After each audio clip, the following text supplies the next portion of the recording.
देखो जरा, तो इसमें डी ब्रॉगली वेव्स में काइनेटिक एनर्जी का फॉर्मूला मैंने करवा दिया हाफ एम वी स्क्वायर या P square bye 2m। Momentum मैंने आपको करवा दिया √2 इंटू एम इंटू के। ये सारे फॉर्मूलाज हमने कर लिए। तो जरा क्वेश्चन नंबर यहाँ से स्टार्ट करते हैं। What is the D Broglie wavelength associated with an electron accelerated through a potential difference of 100 volt. तो क्या कह रहा है, डी ब्रॉगली की वेवलेंथ इलेक्ट्रॉन के लिए निकालो जब v की वैल्यू कितनी है, 100 वोल्ट है। तो लगा लो फॉर्मूला 1.227 या 1 क्या वैल्यू निकाली थी अभी हमने, 1 कितनी 23। ओके कोई बात नहीं, वैसे 1.23 है, वैसे 1.22723 एक ही बात है। 1.227 या 1.23 approximately upon under root of v। v आपको 100 पता, सीधा आंसर आ जाएगा, बात ही खत्म है, कुछ करना ही नहीं है।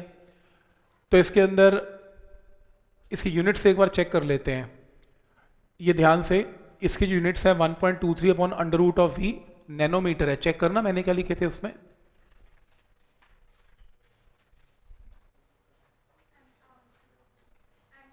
एंगस्ट्रॉम। अच्छा वो 12.3 था, ओके वो 12.3 है, ये 1.23 है, राइट, ठीक है, एक ही बात है। अगर आप 1.23 लिखते हो तो नैनोमीटर है, अगर 12.3 लिखते हो तो एंगस्ट्रॉम है, एक ही बात है वो तो फिर ठीक है। तो ये ध्यान से 1.2 है तो नैनोमीटर है, 12.3 है तो एंगस्ट्रॉम है। और वो कह रहा है ये वेवलेंथ की वैल्यू तो आ गई, वेवलेंथ किसके साथ मैच करती है, सबसे बेकार क्वेश्चन ही है ईएम वेव का। वो वेवलेंथ का वो टेबल याद करो और टेबल से मैच करके बताओ ये एक्सरे के साथ मैच करती है, ये सबसे गंदा क्वेश्चन होता है और ये आता है एनसीईआरटी के अंदर, ये पक्का देगा, ईएम वेव के साथ मर्ज करके देगा ही देगा। Next, calculate momentum of photon associated with radiation. अब ध्यान से, इसके अंदर कभी पूछेगा मोमेंटम इलेक्ट्रॉन का, कभी कभी पूछेगा फोटोन का। और देखो दो कहानियां अलग अलग चल रही थी, फोटोन अलग चल रहा है ना, लाइट अलग चल रही थी, इलेक्ट्रॉन अलग चल रहा था। आज हमने डी ब्रॉगली की इक्वेशन की जो इलेक्ट्रॉन के लिए थी, पर ये किसकी पूछ रहा है, मोमेंटम ऑफ फोटोन। तो क्या मैं फॉर्मूला यूज कर सकता हूँ 12.3 upon under root of V वाला, हाँ या ना, क्या मैं फॉर्मूला यूज करूँ 12.3 upon under root of V angstrom वाला। लैम्डा का फॉर्मूला जो शॉर्टकट करवाया था 12.3 upon under root of V, क्या मैं फॉर्मूला यूज कर सकता हूँ? नहीं, क्यों? क्योंकि वो तो डी ब्रॉगली की इक्वेशन इलेक्ट्रॉन की थी और ये क्वेश्चन किस पे पूछ रहा है, फोटोन पे। वही कह रहा हूँ, दो अलग अलग फॉर्मूलाज हैं और फोटोन के लिए मैंने तुम्हें कोई भी शॉर्टकट नहीं कराया। और जो डी ब्रॉगली का आज हमने लेक्चर किया वो इलेक्ट्रॉन्स के लिए है, वो पार्टिकल के लिए है, वो लाइट के लिए नहीं है। तो फोटोन के लिए ऐसा कुछ मत लगा देना। तो फोटोन के लिए एक ही फॉर्मूला आपको आता है मोमेंटम का, एच अपॉन लैम्डा, बस ये रहा। ये lambda is equal to h by p करवाया था, lambda is equal to h by p या फिर p is equal to h by lambda. और लैम्डा क्या होता है, c by nu, c is equal to nu lambda, lambda is equal to c by nu. अब frequency पता है, H पता है, सी पता है, तब आंसर आएगा। तो डिफरेंस समझ में आ रहा है, कभी इलेक्ट्रॉन पे ले आएगा, कभी फोटोन पे ले आएगा। फोटोन का कोई शॉर्टकट नहीं है, फोटोन का ये पहला फॉर्मूला है, बात खत्म। नेक्स्ट देखो, kinetic energy of electron orbiting in first excited state of hydrogen atom is 3.4 electron volt. Kinetic energy 3.4 electron volt का मतलब 3.4 इंटू 1.6 इंटू 10 की power -19 joule. Find de Broglie wavelength क्या है। तुम्हें काइनेटिक एनर्जी पता लग गई, डी ब्रॉगली की वेवलेंथ का फॉर्मूला क्या है, H upon under root of 2m_k। H पता है, मास ऑफ इलेक्ट्रॉन पता है और k फॉर काइनेटिक एनर्जी भी पता है, आंसर। अब ये शॉर्टकट लगेगा क्योंकि इलेक्ट्रॉन की बात हो रही है, फोटोन की बात नहीं हो रही। ठीक समझ में आ रहा है? नेक्स्ट देखो, kinetic energy of beam of electron. अब फोटोन नहीं है, इलेक्ट्रॉन है, लगेंगे शॉर्टकट के फॉर्मूलाज। इलेक्ट्रॉन की बात कर रहे हैं, accelerated through a potential difference of v equal the energy of photon और वेवलेंथ गिवन। देखो दोनों चीजों की बात कर रहे हैं, कह रहे काइनेटिक एनर्जी इलेक्ट्रॉन की, इलेक्ट्रॉन को जिसको हमने पोटेंशियल दिया था v, उसकी जो काइनेटिक एनर्जी है वो फोटोन की एनर्जी के इक्वल है जिसकी वेवलेंथ है 5460 नैनोमीटर। डी ब्रॉगली वेवलेंथ निकालो इस बीम की क्या होगी। तो सबसे पहले काइनेटिक एनर्जी इलेक्ट्रॉन की और फोटोन की वो कह रहा है सेम है, और कितनी है, एच सी बाई लैम्डा। अब एक काम करते हैं, पहले डी ब्रॉगली की वेवलेंथ निकालना क्या है, find the D Broglie wavelength associated with beam of electrons. आपको लैम्डा निकालना है किसका, इलेक्ट्रॉन का। आप ऐसा करो, आप फॉर्मूला लगाओ इलेक्ट्रॉन का। इलेक्ट्रॉन का फॉर्मूला क्या है, एच अपॉन अंडर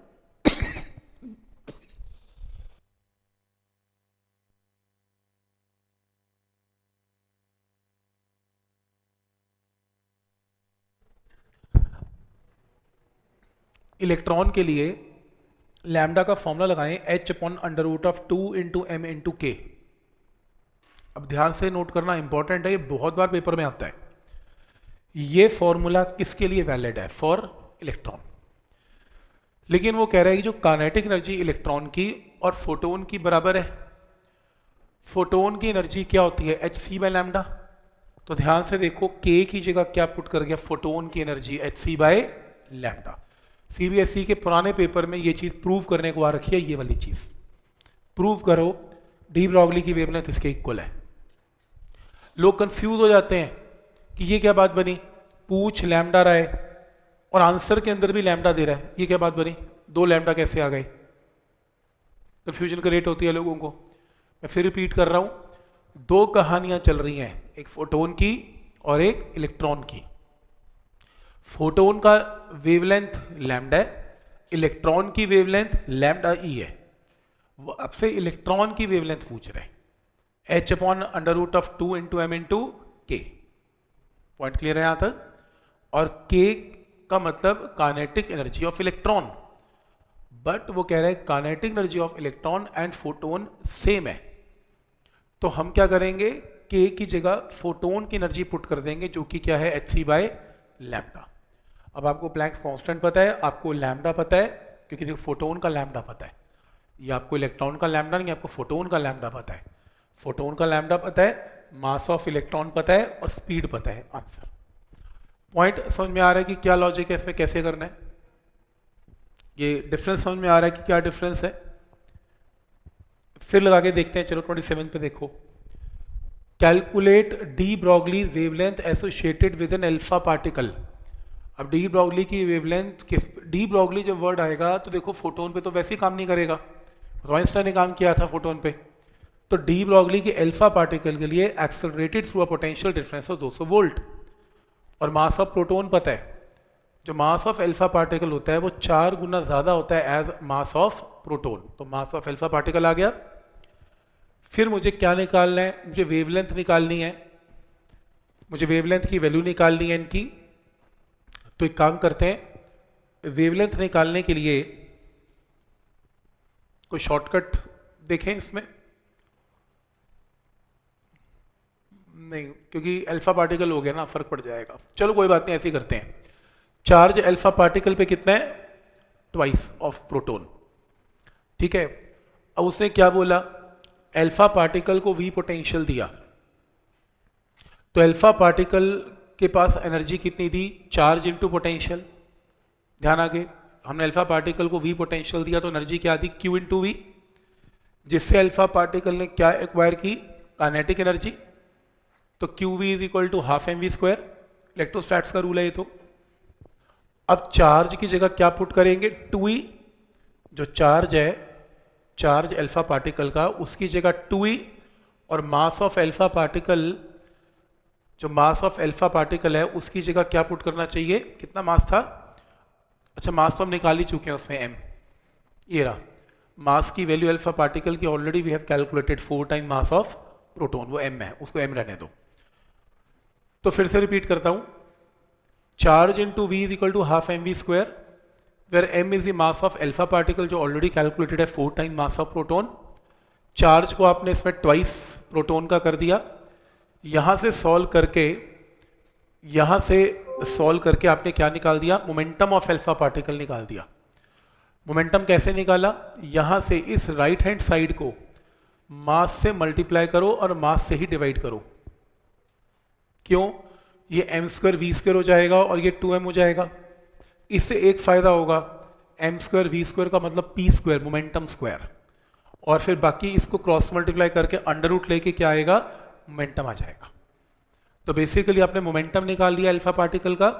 तो वेवलेंथ क्या होती है, एच अपॉन मोमेंटम, मोमेंटम को वैल्यू पुट करो, मास ऑफ अल्फा पार्टिकल पता है, चार्ज पता है और पोटेंशियल पता है, यहाँ से आंसर आएगा। तो कहने का मतलब हर क्वेश्चन के अंदर फॉर्मूला एक ही है, lambda is equal to H upon M V. वो मोमेंटम आप कैसे निकाल लोगे, बात सिर्फ यही देखने वाली है, मोमेंटम निकाल कैसे रहे हो। और जानबूझ के वो चार्जेस को भी चेंज कर रहा है ताकि आपको एक स्टेप और एक्स्ट्रा करना पड़े, charge into potential is half M we square से आपका आंसर आए यहाँ से। वैसे यहाँ पर P square by two M भी लगा सकते थे, यहाँ पे बेटर था, सीधा पी आ जाता। ठीक है, समझ में आ रहा है कैसे करना है। आप केमिस्ट्री में करते हो ऐसा कुछ?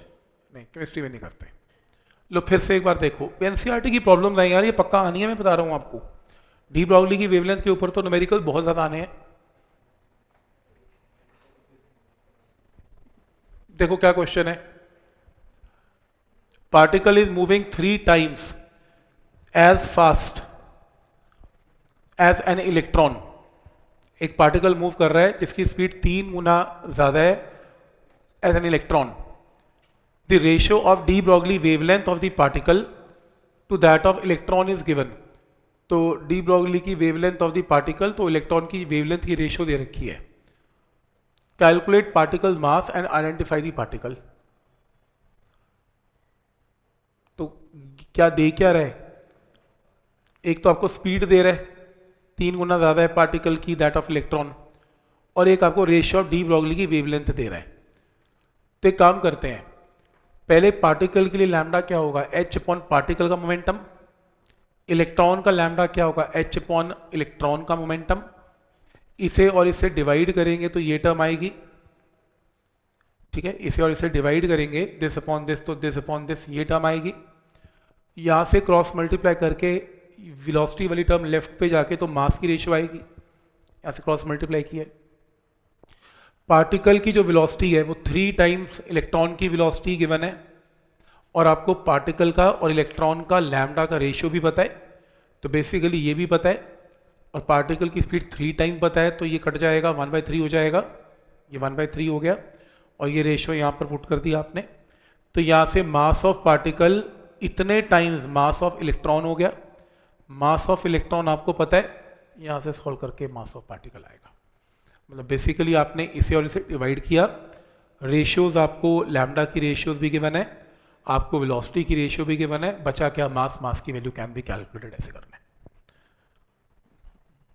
नेक्स्ट देखते हैं, find the D Broglie wavelength of photon whose kinetic energy is equal to rest mass energy of an electron।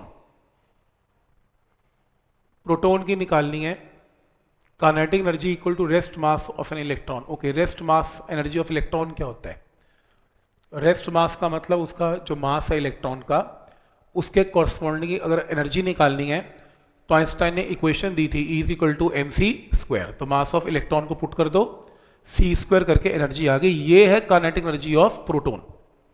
तो काइनेटिक एनर्जी ऑफ प्रोटॉन आ गई, मास ऑफ प्रोटॉन पुट कर दो, वेलोसिटी ऑफ प्रोटॉन यहां से निकाल लो, तो ये वेलोसिटी की वैल्यू आएगी। निकालना क्या है मुझे इसमें, मुझे डी ब्रॉगली की वेवलेंथ निकालनी है, लैम्डा क्या होता है, H upon M V, mass of proton and velocity आपने निकाल ली, वहां से आंसर आ गया। वैसे इतनी बड़ी कैलकुलेशन आने का चांस कम है, इतनी बड़ी कैलकुलेशन तो नहीं आती, तो इसकी जरूरत नहीं है, ये भी नहीं आएगा, इस टाइप से क्वेश्चन नहीं आएंगे, नहीं ये नहीं आएंगे, ये तो केटीजी की प्रॉब्लम तो होगी ना स्टार्ट, नहीं आएंगी। ठीक है, तो इसमें कुछ कॉन्सेप्चुअल प्रॉब्लम्स डिस्कस कर लेते हैं, 8-10 प्रॉब्लम्स हैं जिसके ऊपर मतलब जिस टाइप का आइडिया हो जाएगा कि पेपर कैसा आता है। जैसे क्वेश्चन है कि what happens to the wavelength of photon after it collides with an electron. तो वो कैसा क्वेश्चन है, वो कह रहा है क्या हो जाता है वेवलेंथ ऑफ फोटोन, जब फोटोन इलेक्ट्रॉन को हिट करता है तो वेवलेंथ ऑफ फोटोन का क्या होता है। तो photon transfers a part of its energy to the colliding electron, photon अपना कुछ पार्ट इलेक्ट्रॉन को ट्रांसफर कर देता है, सो एनर्जी डिक्रीजेस, तो फोटोन की एनर्जी घट जाती है, एनर्जी घटती है तो वेवलेंथ उसकी बढ़ जाती है। ठीक, why are alkali metals most suited as photo sensitive metals? कोई भी मटेरियल के बारे में अगर वो पूछ ले,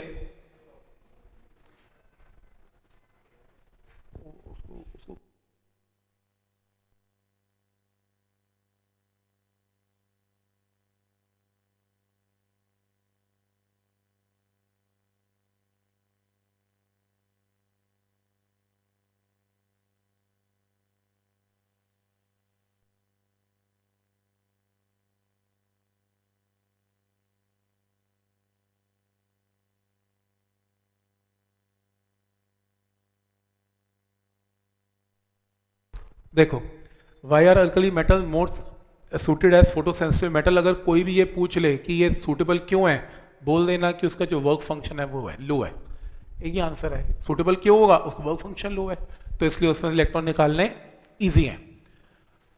जैसे is photo electric emission possible at all frequencies? नहीं, वर्क फंक्शन से ज़्यादा फ्रीक्वेंसी होगी तभी पॉसिबल है, थ्रेशोल्ड से ऊपर फ्रीक्वेंसी होनी चाहिए, नहीं तो पॉसिबल नहीं है। Out of microwave, ultraviolet rays and infrared rays, which radiation will be most effective for emission of electrons from metallic surface? क्या ultraviolet rays ज़्यादा better है? Because they have highest frequency and more energetic. वो EM wave का वही table याद करना पड़ेगा। Ultra का फ्रीक्वेंसी सबसे हाई है, एनर्जी हाई है, तो फोटो इलेक्ट्रिक इमिशन इसमें जल्दी होगा। Can X ray cause photo electric effect? कह रहा है yes, it can cause photoelectric effect in sodium, zinc and copper. Ultraviolet light is incident on two photosensitive metals having one function W1 and W2, W1 greater than W2. In which case will the kinetic energy of the emitted electron will be greater? तो क्या कह रहे हैं? Ultraviolet रे को गिरा गया, work function की वैल्यू एक की ज़्यादा है, एक की कम है। अब काइनेटिक एनर्जी ऑफ इलेक्ट्रॉन होती क्या है? फोटोन की एनर्जी माइनस वर्क फंक्शन। सोचो जिसका वर्क फंक्शन छोटा है, ये टर्म छोटी है, उसकी काइनेटिक एनर्जी ज़्यादा है। तो W1 W2 का छोटा है, W2 जो है वर्क फंक्शन सेकेंड वाले का स्मॉल है, तो काइनेटिक एनर्जी उसकी ज़्यादा है। Does the stopping potential in photo electric emission depends upon intensity? Stopping potential intensity पर डिपेंड करता है? नहीं करता, क्योंकि इंटेंसिटी नंबर ऑफ फोटोन्स पे डिपेंड करती है और स्टॉपिंग पोटेंशियल फ्रीक्वेंसी पे डिपेंड करता है। फ्रीक्वेंसी, हाँ फ्रीक्वेंसी भी करता है। जैसे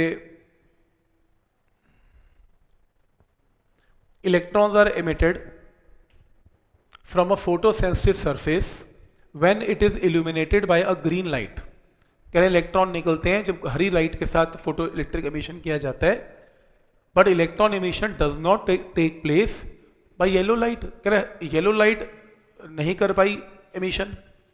will the electron be emitted when the surface is illuminated by red light and blue light? Red और ब्लू लाइट के साथ करेगी नहीं करेगी ये बताओ, रंग देख के बताओ, ऐसे कैसे बताओ? फ्रीक्वेंसी याद रखो ना। कैसे? जो फ्रीक्वेंसी ऑफ येलो है वो फ्रीक्वेंसी ऑफ रेड से क्या है? बड़ी है। तो वो कह रहे हैं कि इलेक्ट्रॉन्स एमिट हो रहे हैं ग्रीन लाइट के साथ, पर येलो के साथ नहीं हो रहे, रेड के साथ होंगे कि नहीं होंगे ये बताओ। अब पहला मुझे रेड का आंसर देना है। जो रेड की फ्रीक्वेंसी है वो येलो से कम है, येलो तो कर ना पा रहा, उसकी फ्रीक्वेंसी तो कम है, तो रेड वाला कैसे कर लेगा? रेड की फ्रीक्वेंसी तो येलो से भी कम है, तो ये रेड से नहीं होएगा। फिर मुझे आंसर देना है ब्लू के लिए। जो ग्रीन से तो हो पा रहा है और ब्लू की फ्रीक्वेंसी ग्रीन से बड़ी है, तो फिर हाँ ब्लू से तो हो पाएगा। तो ऐसे फ्रीक्वेंसी से चेक करना पड़ेगा अगर बाई चांस कुछ ऐसा क्वेश्चन आता है तो। हाँ वो पैटर्न याद कर वेब और के देखना पड़ेगा, फ्रीक्वेंसी पैटर्न तो देखना पड़ेगा इसका।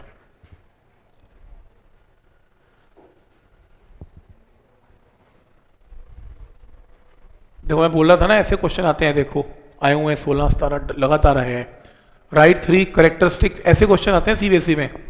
Right 3 characteristic feature in photo electric affect which cannot be explained on the basis of wave theory of light but can be explained by using Einstein equation। लोग डेरिवेशन याद करके जाते हैं, मैं बता रहा हूँ ऐसे ऐसे क्वेश्चन आएंगे इस तरीके से कि जो वेव थ्योरी तो एक्सप्लेन ना कर पाई आइंस्टाइन की थ्योरी एक्सप्लेन कर पाई। तो लिख दो photo electric emission instantaneous process है, थ्योरी नहीं कर पाई थी, आइंस्टाइन ने बताया कि इलास्टिक कोलिजन है। थ्रेशोल्ड फ्रीक्वेंसी वेव थ्योरी नहीं एक्सप्लेन कर पाई, आइंस्टाइन एक्सप्लेन कर पाया। Maximum kinetic energy of photon is independent of intensity, जो आइंस्टाइन कर पाया, वेव थ्योरी ये भी नहीं कर पाई थी। तो लिख दो क्या मेन फीचर्स हैं, आंसर। देखो ये बहुत बहुत बार आया, देखो ना 14, 15, 16, 13, 4 बार लगातार ये क्वेश्चन आता रहा है। बोल रहा हूँ ना यार, देखो तो सही कितनी बार रिपीट हो रहा है। Basic feature of photon, picture of EM radiation, बताया था ना फोटोन पिक्चर के बेसिक फीचर थे, मैं लिख के दिया हूँ मैं आपको। तो ये सारे बेसिक फीचर आपको लिखने हैं इसमें।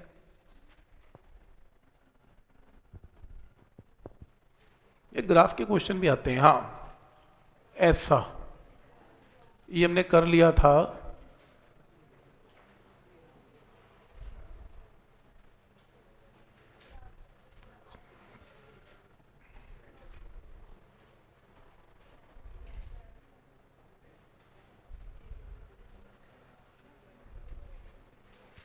ये वाला 10th,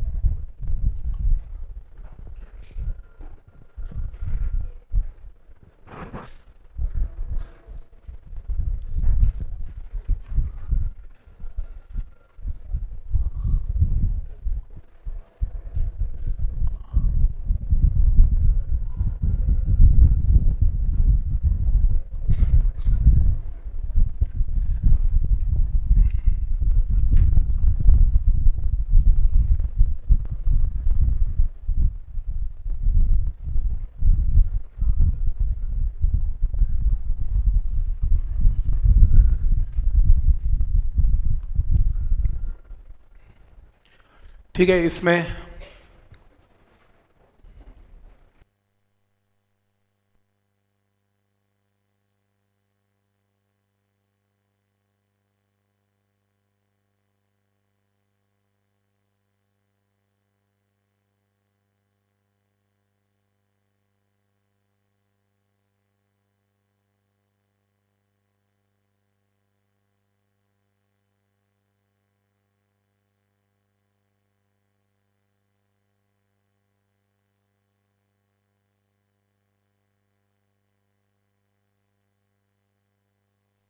given photo sensitive metal material, ध्यान आगे देखो please. When a given photo sensitive material is irradiated with light of frequency nu, the maximum speed of the emitted photo electron equal to V max. जब आपने frequency घेरी new तो maximum speed कितनी है, V max.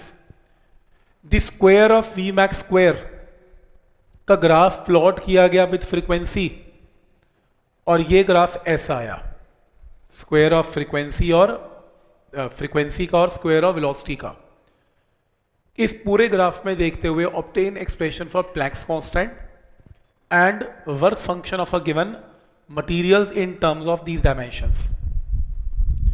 मैंने आपको जो graph करवाया वो वी नॉट और वर्सेस फ्रीक्वेंसी का था, इसे ग्राफ चेंज कर दिया, इसने वी स्क्वायर का कर दिया, कोई बात नहीं। लिखो equation, half M we square क्या होता है, फोटोन की energy minus work function. m और 2 को राइट साइड पे लेके जाओगे तो v स्क्वायर का फॉर्मूला आ गया, वेलोसिटी स्क्वायर। वेलोसिटी स्क्वायर के अंदर इसकी जो स्लोप है, ये slope y is equal to m x plus c से कंपेयर करें तो y एक्सिस में क्या है, ये रहा एम एक्स का मतलब स्लोप इंटू एक्स। स्लोप क्या बनेगी, ये पूरी की पूरी क्या बनेगी इसकी स्लोप, क्योंकि चेक करो एक्स एक्सिस में तो फ्रीक्वेंसी है, तो एम एक्स प्लस सी, समझ पा रहे हो। तो स्लोप क्या बनेगी 2h बाई एम, और इस ग्राफ में ये स्लोप क्या बनेगी l divided by n tan theta. तो यहां से स्लोप आ गई l बाय एन, यहां से स्लोप आ गई 2h बाय एम। ये फर्स्ट रिलेशन आ गया। नेक्स्ट रिलेशन है, ये इंटरसेप्ट है, इंटरसेप्ट कितना है l, और यहां से इंटरसेप्ट कितना है 2w नॉट बाय m। तो 2W0 बाई एम क्या है, इंटरसेप्ट है। तो ये आपके पास एक और इक्वेशन आ गई। तो एक काम करते हैं, यहां से क्रॉस मल्टीप्लाई करके प्लैंक्स कांस्टेंट आ गया और यहां से क्रॉस मल्टीप्लाई करके वर्क फंक्शन आ गया, आंसर आ गया। तो पहले आपको ग्राफ थोड़ा बनाना पड़ेगा, मतलब इक्वेशन बनानी पड़ेगी, फिर स्लोप आपको नई निकालनी पड़ेगी और फिर स्लोप को टैन थीटा से कंपेयर करना पड़ेगा। तो आइडिया समझ में आ रहा है कैसे करना है? जैसे ये देखो, sketch the graph showing the variation of a stopping potential with frequency of incident radiation for two photosensitive materials A and B having threshold frequencies nu naught dash and nu naught respectively। तो graph variation show करनी है किसकी, stopping potential versus frequency की। ये stopping potential और ये frequency, ये तो हमने याद है ग्राफ हमने किया था, स्टॉपिंग पोटेंशियल फ्रीक्वेंसी का ये ग्राफ होता था, याद करो, जिससे प्लैंक्स कांस्टेंट डेरिवेशन की थी। और यहाँ पे टच करता था, ये इंटरसेप्ट था -W0 by e -W0 dash by e. ये मेटल ए के लिए, ये मेटल बी के लिए। और कह रहे हैं new not dash new not से बड़ा है, इसकी थ्रेशोल्ड इससे बड़ी है, तो राइट बनाना, ये लेफ्ट बनाना। और ग्राफ में which of the two metals A and B has the higher work function, metal A का हायर वर्क फंक्शन है, इसकी थ्रेशोल्ड फ्रीक्वेंसी बड़ी है। What information do you get from the slope of the graph? Slope क्या देती है आपको, Planck's constant. What does the value of intercept of graph A on the potential axis represent? Work function. Intercept क्या देगा आपको, work function. तो ये आपको पता होना चाहिए, सेम एक जैसे ग्राफ हैं ये सारे। ये वाला क्वेश्चन देखते हैं, ये वाला, हाँ ये वाला देखो, इस टाइप की प्रॉब्लम को देखो, ये भी आपको दिखेगा सैंपल पेपर्स में। ये देखो,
कुछ डिफरेंट क्वेश्चन है।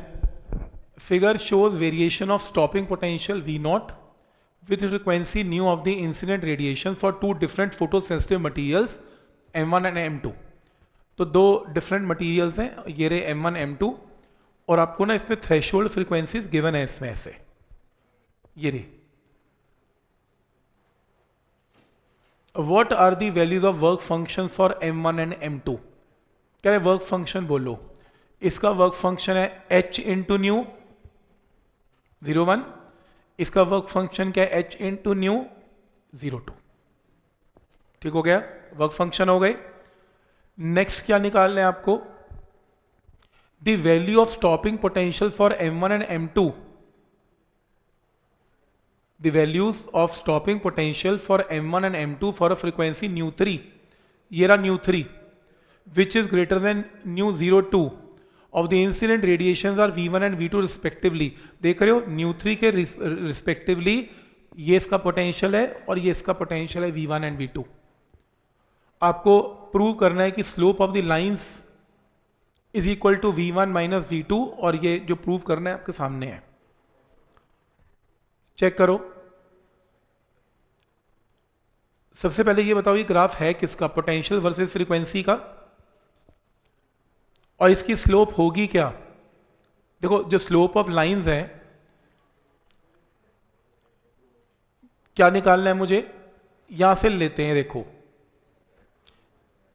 V1 V2 आपको दो वैल्यूज गिवन है, तो पहले तो ये डिस्टेंस ले लेते हैं परपेंडिकुलर, और बेस में ये ले लेते हैं, है ना, बेस में ये और ये ले लेते हैं।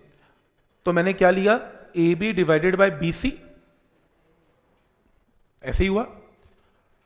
तो AB की वैल्यू कितनी है, V1 माइनस V2, BC की वैल्यू कितनी है, C तो पता ही नहीं है, ये पैरेललोग्राम है, ये वैल्यू और ये वैल्यू बराबर है, तो ये वैल्यू बराबर है, तो इसकी वैल्यू क्या होगी, ν02 माइनस ν01, ऐसे आएगी स्लोप, नहीं तो आपको ट्राइंगल नहीं मिलेगा इसमें। बाकी रिपीटेड क्वेश्चन हैं, जैसे ग्राफ के क्वेश्चन बताई दिए थे मैंने आपको, ये तो ग्राफ आने ही आने हैं एक एक नंबर में, इस टाइप के शुरू में जो किए थे ऑब्जर्वेशंस। तो ये आपका ड्यूअल नेचर का जो टॉपिक है